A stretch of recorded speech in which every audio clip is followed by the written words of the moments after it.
Your mother works retail, right? The guidance counselor asked my 17-year-old son Marcus, peering at him over reading glasses with the particular condescension reserved for students whose families don't fit the expected profile of this wealthy Connecticut suburb. Maybe find someone else for essay help, a tutor, perhaps, or the college prep center downtown. No offense, but these applications require a certain level of sophistication. Marcus came home that afternoon with his shoulders hunched and his eyes avoiding mine, embarrassed not by me but for me. My sweet boy who didn't know that the woman who made his sandwiches and drove carpool had sold 15 million books under the name the counselor probably had on her own bookshelf. Let me tell you how I became invisible in my own town. I write under a pen name, Natalie Cross. 14 best-selling novels over 16 years, spanning literary fiction, historical drama, and one memoir that spent 43 weeks on the New York Times list. My books have been translated into 31 languages, adapted into 2 films and a limited series, and assigned in college courses about contemporary American literature. But in Greenwich, Connecticut, I'm just Diana Miller, the quiet mom who works part-time at the local bookstore, drives a modest Honda, and lives in a house that's nice but not impressive by local standards. I've never corrected anyone's assumptions, never volunteered information about my career, never used my success as social currency. The anonymity was intentional, protective. When Marcus was born, I made a deliberate choice. He would grow up knowing me as mom, not as famous author. He would make friends based on who he was, not who I was. He would never wonder if people liked him for himself or for access to his mother's world. So I built a careful wall between my identities. Natalie Cross lived in New York publishing circles, on book tours, in literary festivals. Diana Miller lived in school pickup lines, grocery store aisles, and the back room of Thornwood Books where I shelved inventory 3 days a week. It worked beautifully for 17 years. Then Mrs. Patricia Vaughn, guidance counselor at Greenwich Academy, decided my son needed better help than his retail worker mother could provide. Marcus told me about the conversation that evening. He didn't want to. I could see him wrestling with whether to share something that might hurt my feelings. My son has always been protective of me, sensitive to slights he perceives on my behalf. It's one of the things I love most about him. Mom, it's not a big deal, he said when I pressed. Mrs. Vaughn just suggested I find a tutor for my college essays. Someone with more experience. What exactly did she say? He looked away. She asked what you did for work. I told her you work at the bookstore. She said maybe I should find someone else to help with my applications. Why? She said college essays require sophistication, and she thought maybe a professional tutor would be better suited. I felt the anger rise and forced it down. What do you think? I think she's wrong. Marcus finally met my eyes. I think you're the smartest person I know. I don't care what she says. I hugged him tight, breathing in the scent of his shampoo, my baby who was now taller than me and getting ready to leave for college. I'll handle it, I said. Don't worry about Mrs. Vaughn. What are you going to do? I smiled. Attend parent-teacher night. The irony, of course, was exquisite. Patricia Vaughn had 3 of my books on the shelf behind her desk. I'd noticed them during previous visits, the distinctive spines of The Lighthouse Keeper's Wife, Ordinary Ghosts, and Becoming Eleanor. My books, positioned where parents could see them, probably meant to signal her cultural sophistication. She had no idea the author she displayed had sat in her office multiple times, nodding politely while she discussed Marcus's academic progress. The pen name had protected that secret. My author photos were carefully styled, different hair, professional makeup, the particular lighting that makes everyone look both better and less recognizable than real life. Diana Miller, with her ponytail and minimal makeup, looked nothing like the glamorous woman on book jackets. I'd maintained the illusion for so long that sometimes I forgot how different those 2 identities had become. Mrs. Vaughn's comment reminded me. Sharply, parent-teacher night was the following Thursday. I prepared carefully. Not dramatically. I wasn't looking for spectacle, just correction. I wore a nice blouse, did my hair differently than usual, and pinned on the name tag they'd provided at registration. The name tag that said, Diana Miller, Natalie Cross. I'd written to the school office that morning, asking them to update their records to include my professional name. For identification purposes, I'd explained, in case teachers need to reference my background. The secretary had been confused but compliant. Now my dual identity was printed in neat letters for anyone who cared to look. Mrs. Vaughn's office was my third stop of the evening. Mrs. Miller, so nice to see you. Patricia Vaughn extended her hand with the practiced warmth of someone who met dozens of parents a night and remembered almost none of them. Marcus is such a wonderful student. Please sit down. Thank you. I took the chair across from her desk, positioned so the bookshelf was clearly visible behind her. I wanted to discuss Marcus's college preparation. He's expressed interest in some very competitive schools, and I want to make sure he has every advantage. Actually, I wanted to discuss that as well. I kept my voice mild. Marcus mentioned you suggested he find a tutor for his essays. A flicker of recognition, she remembered the conversation.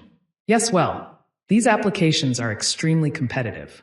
Students from Greenwich Academy are applying against the best and brightest from across the country.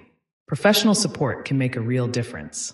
You suggested his mother couldn't provide adequate help. I suggested, she paused, choosing words carefully. I suggested that college essays require a particular skill set. Not everyone has experience with that kind of writing. It's nothing personal.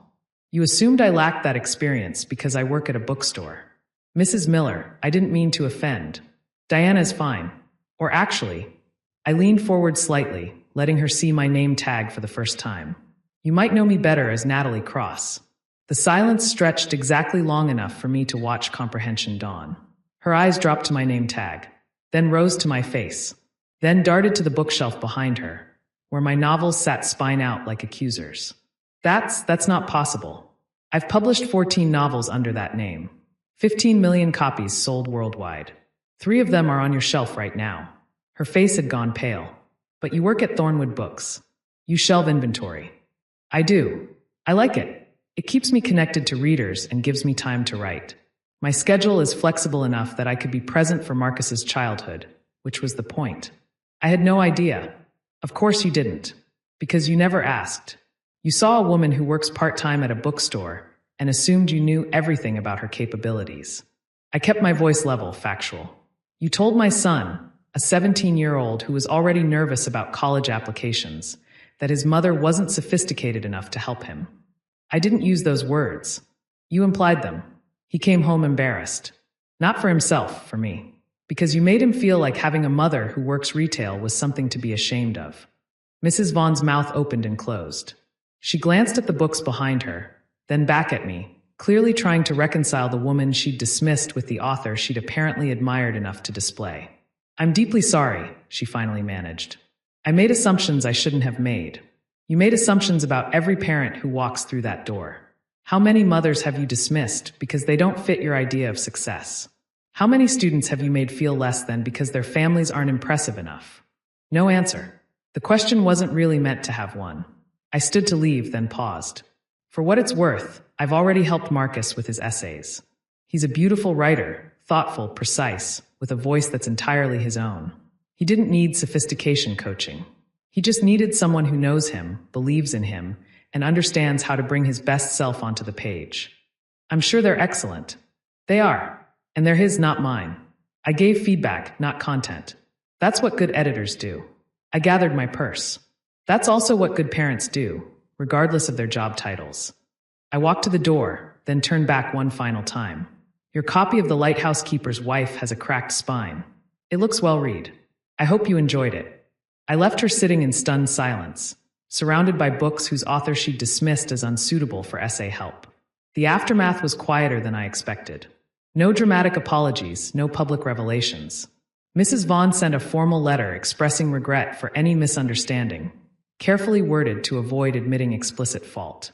The principal called to assure me that Greenwich Academy valued all families regardless of professional background. I didn't push for more. Public humiliation wasn't the goal. Correction was. Marcus noticed the change immediately. Mrs. Vaughn suddenly treated him with increased deference, asking about his essays with genuine interest, offering resources she'd never mentioned before. What did you say to her? He asked after a particularly solicitous meeting. Just clarified a few things. Mom. He gave me the look teenagers perfect. The one that says they know there's more to the story. She's acting like I'm somebody important now. What did you do? I considered telling him everything. He was 17, nearly an adult, about to leave for a world where he'd eventually learn the truth anyway. Maybe it was time. I'll show you something, I said. But you have to promise not to treat me any differently. We drove home, and I led him to my office. He'd been in there 1,000 times. It was just Mom's workspace, nothing special. A desk with a computer, bookshelves, a comfortable reading chair. He'd done homework here, played video games on the floor while I worked, never really looking at what surrounded him. Look at the shelves, I said. He looked. Rows of books, all different editions. Foreign languages, special printings, hardcovers and paperbacks. He'd seen them before but never paid attention. Those are all the same book? He pulled out a German edition, turned it over. This says Natalie Cross. They all say Natalie Cross. Whose? He stopped. Looked at me. Looked at the books. Back at me. Mom, 14 novels. 16 years. I started before you were born.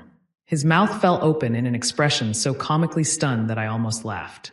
You're a famous author? This whole time. Fame is relative. But yes, I've had some success. Some success? Mom, there are like 50 books here. Same 14 books, different editions and translations. It looks more impressive than it is. He sank into the reading chair, staring at the shelves like they'd personally betrayed him. Why didn't you ever tell me? Because I wanted you to grow up as Marcus, not as Natalie Cross's son. I wanted your friendships to be real, your achievements to be yours. I didn't want you carrying my identity as a weight. But all those years, when people assumed things about you, when they treated you like you were just what? Just a mom? Just a bookstore employee? I sat on the arm of his chair. I was never just anything, but I didn't need other people to know that. I knew. You knew I loved you and showed up for you. That was enough. Mrs. Vaughn had your books on her shelf. She probably loved them, and she told me you weren't good enough to help with essays. Which is why I clarified things. Not to embarrass her, but to remind her that assumptions are dangerous. That the woman shelving books might have written them. That the mom in the pickup line might have wisdom she never imagined. Marcus was quiet for a long time. Finally, he said, "Can I read them? Your books? You've read them. I gave you Ordinary Ghosts last year." That was you. He sat up straight. Mom, that book made me cry. The part about the father and son at the lighthouse. I thought about you and me for weeks after. I wrote it about you and me. Parts of it, anyway. He looked at me, really looked at me, in a way he hadn't since he was small. Like he was seeing someone new, but also someone deeply familiar.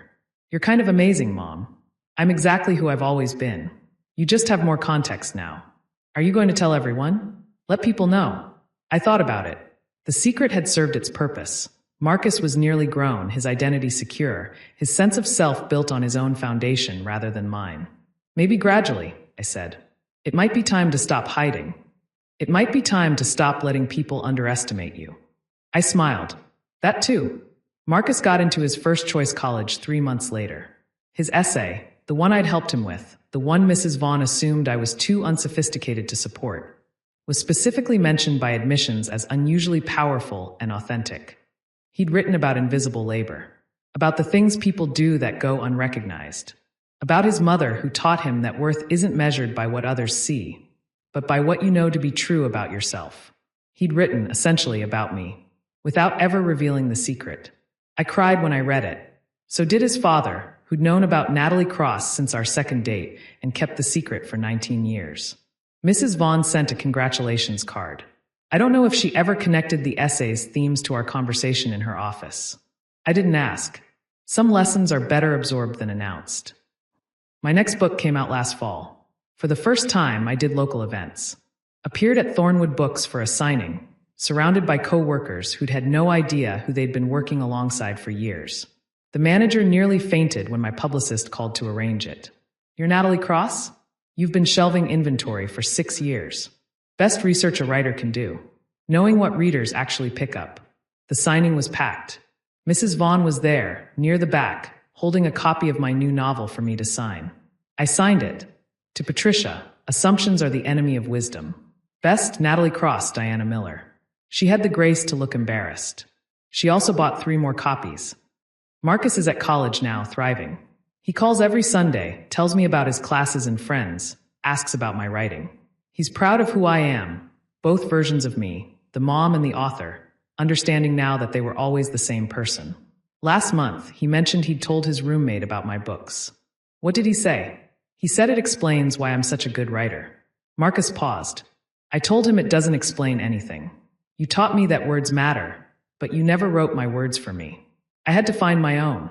And did you? I'm trying. I'm in a creative writing class. Professor's pretty good. Better than your mom? He laughed. Nobody's better than my mom. But don't let it go to your head. I smiled, alone in my office, surrounded by books that bore another name but came from my heart. Some things don't need to be announced to be true. Some identities don't need to be visible to be real. And some mothers don't need recognition to know their worth. But it doesn't hurt to be reminded.